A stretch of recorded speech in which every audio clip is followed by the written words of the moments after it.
ഈ ഓട്ടോമേഷൻ ഉണ്ട്. അപ്പോൾ പിന്നെ എന്തിനാണ് നമ്മൾ മാനുവലി ടെസ്റ്റ് ചെയ്യേണ്ട കേസ്? അതെന്താണ് ആവശ്യം? ഒരു ടെസ്റ്ററുടെ ഡ്യൂട്ടി എന്ന് പറയുന്നത് ജസ്റ്റ് ബഗ് റേസ് ചെയ്യൽ മാത്രമാണോ?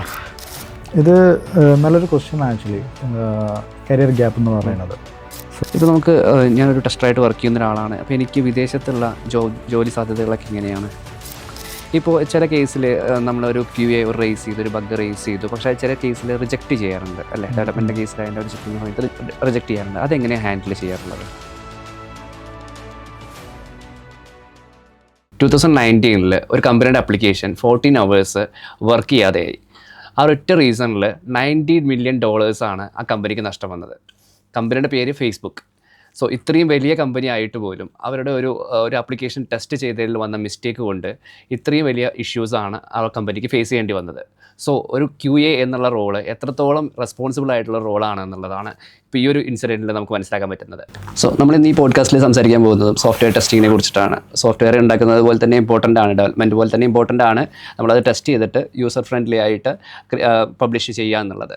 സോ നമുക്ക് ഇന്ന് നമ്മുടെ കൂടെയുള്ള ഗസ്റ്റ് വിഷ്ണു ആണ്. വിഷ്ണു 8 years ആയിട്ട് സോഫ്റ്റ്വെയർ ടെസ്റ്റിംഗ് ഫീൽഡിൽ വർക്ക് ചെയ്യുന്ന ആളാണ്. So Vishnu, welcome to Backspace. Thanks man. Myself Vishnu. So I am from Palakkad, settled in Kochi right now. And പഠിച്ചതെല്ലാം നെഹ്റു കോയമ്പത്തൂരിലാണ് പഠിച്ചത്. And graduated in BCA. So I have overall 8 years of experience in the field of software testing. And currently I'm working on SC Mirror solution. Senior QA lead ആയിട്ടാണ് ഞാൻ അവിടെ work ചെയ്യുന്നത്. Okay. Previously I worked in Cognizant and Wipro. So these are the paths. Okay, അപ്പോൾ career start ചെയ്തത് വിപ്രോയിലായിരുന്നു? Career start ചെയ്തത് വിപ്രോയിലാണെന്ന് ചോദിച്ചാൽ yes, അതെ. നമ്മളെല്ലാവരും ഗ്രാജുവേറ്റ് ആയതിനു ശേഷം ത്രൂ ക്യാമ്പസ് സെലക്ഷൻ വഴി നമുക്ക് കിട്ടുമല്ലോ. സോ അങ്ങനെ പ്ലേസ്ഡ് ആയതാണ് ഞാൻ വിപ്രോയിൽ. ഓക്കെ, ക്യാമ്പസ് സെലക്ഷനിൽ സെലക്ട് ആയതാണ്. ആ സമയത്ത് വിപ്രോയും പിന്നെ വേറെ ഇൻഫിനൈറ്റ് സൊല്യൂഷൻ എന്ന് പറഞ്ഞ 2 ഓഫേഴ്സ് ഉണ്ടായിരുന്നു. സോ യൂഷ്വലി നമ്മൾ MNC എന്ന് പറയുമ്പോൾ അതിലോട്ടാണല്ലോ പോവാറ്. സോ അങ്ങനെയാണ് ഞാൻ വിപ്രോയിലോട്ട് പോയത്. ഈ വിപ്രോയിലോട്ട് പോയതെന്ന് വെച്ചാൽ അതൊരു ചെറിയ സ്റ്റോറിയാണ് ആക്ച്വലി.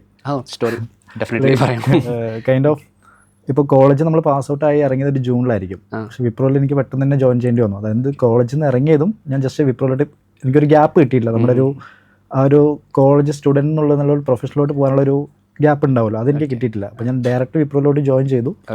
ജോയിൻ ചെയ്ത് അവിടെ പോയപ്പോഴും